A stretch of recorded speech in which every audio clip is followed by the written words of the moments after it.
chef de cuisine. Je suis un des chefs de cuisine dans le restaurant Le Présage.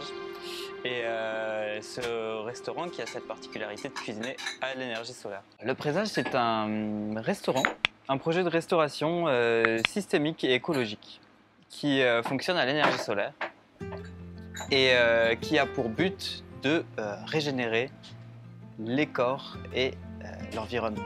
Il va falloir aller chercher les rayons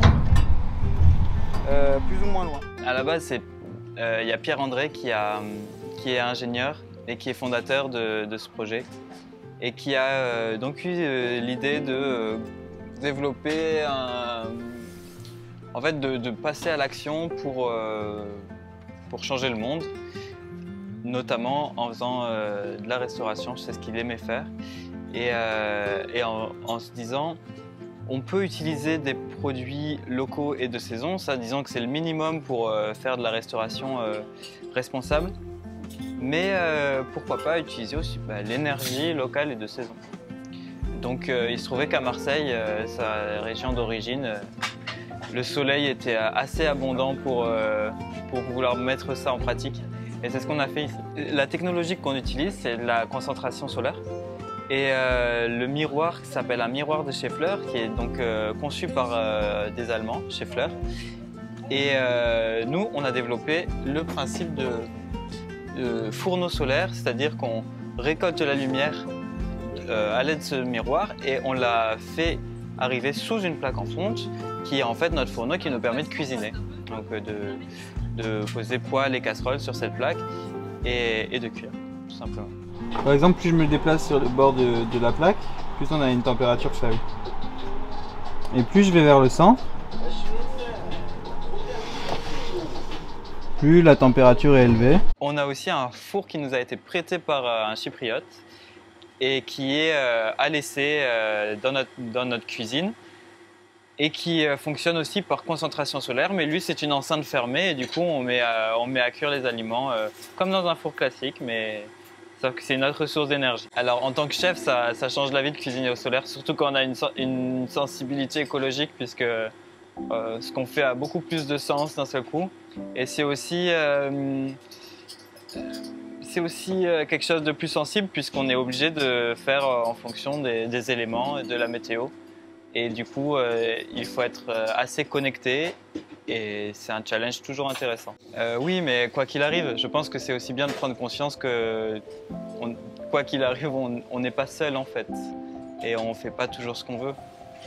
Donc ça fait partie presque d'un processus de prise de conscience un peu plus profond. Et j'ai l'impression que quand on passe à l'action et qu'on décide d'agir pour le climat, en fait, on continue de prendre conscience de choses, même si on a déjà une sensibilité en amont.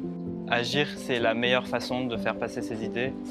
Et on aurait pu dire aux gens, utiliser l'énergie solaire, consommer bio, local, consommer végétal, mais faire des assiettes avec de l'énergie solaire, avec de l'énergie locale et qui ont une part végétale importante et qui en plus sont bonnes, c'est quand même la meilleure façon de convaincre les gens. En effet, on fait appel à des producteurs locaux, la plateforme paysanne locale avec qui on travaille depuis longtemps pour nous livrer tous les produits frais et autres, et produits secs aussi. Maxime de Malmord, des plantations de Maya, donc, qui est aussi un producteur local. La Terre de Mars aussi, qui eux sont à Marseille, donc ultra local. Pour l'instant, on n'est que sur du local, ou presque que sur du local, à part pour le café, le chocolat, quelques ingrédients, disons, on est à 90% local. Et à terme, on compte être en hyper local, puisqu'on va faire un jardin forêt comestible autour de ce restaurant, où les plantes aromatiques et certains légumes particuliers pousseront vraiment au seuil du restaurant et on aura une fraîcheur exceptionnelle.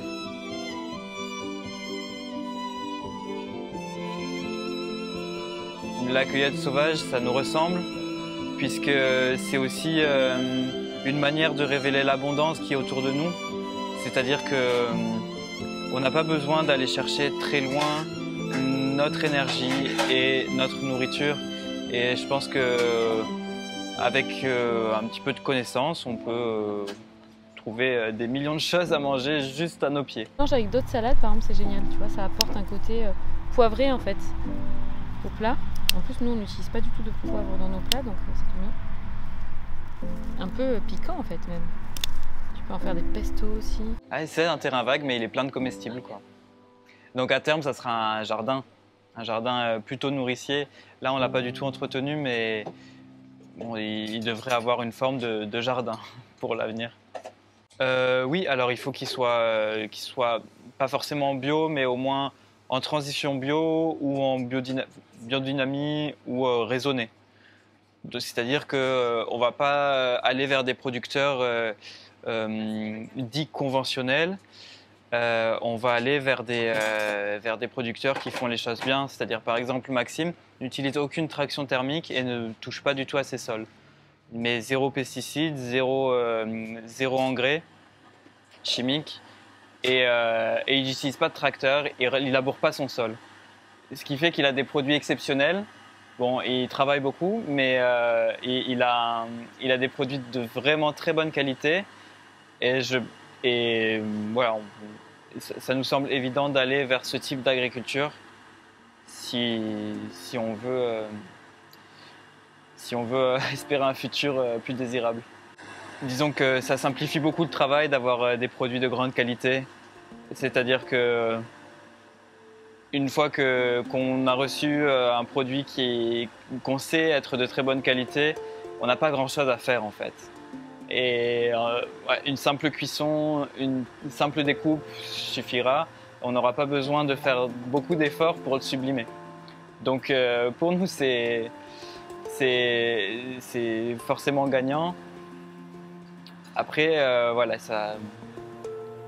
je pense que ça fait énormément dans le rendu final de l'assiette.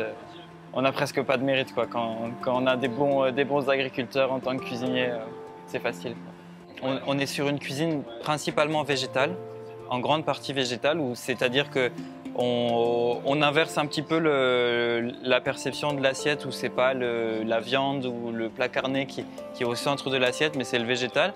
Et ensuite, si on met un choix carné animal, ça va être en supplément sur l'assiette. Ça va être une composante de l'assiette, mais ça ne va pas en être son centre. Donc déjà, il y a ça sur lequel qui nous tient à cœur. Et puis des produits ultra frais, locaux, de saison, comme je disais, qui peuvent être vus comme une contrainte, mais qui sont aussi une manière d'être créatif, plutôt une opportunité d'être innovant et créatif, parce qu'en fait, la contrainte, paradoxalement, permet à l'imagination, à l'imaginaire de se développer et donc de faire de belles choses.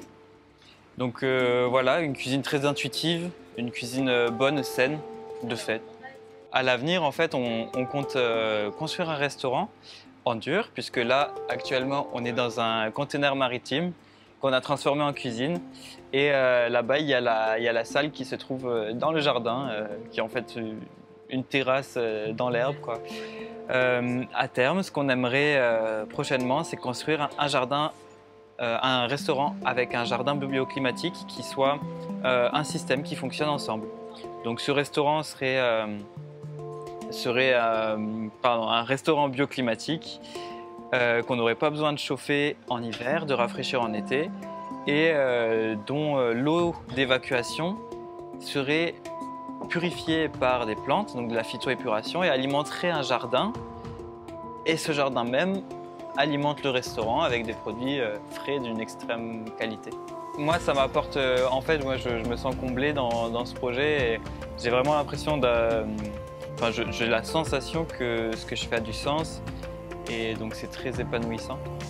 Et puis, ce que les gens pourraient apporter aussi, c'est prochainement de participer à la campagne de financement participatif qui aura lieu imminemment, dans une semaine, à peu près.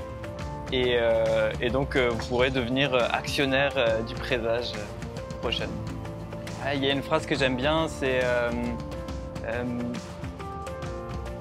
on pensait que c'était impossible jusqu'à ce qu'on le fasse, en fait. C'est-à-dire que c'est vraiment en passant à l'action qu'on se rend compte de ce qui est possible et il faut avoir des rêves, il faut les chérir. Je pense que notre société a besoin de rêves et de nouveaux imaginaires. C'est-à-dire qu'on est dans une crise de l'humanité, mais au sens des imaginaires. Et notre futur, ou ce qu'on nous présente du futur, n'est pas forcément positif ou désirable. Donc oui, il y a urgence, en tout cas c'est très important, de se sentir libre, de penser à un futur désirable et un futur qui nous fait envie d'y vivre, quoi.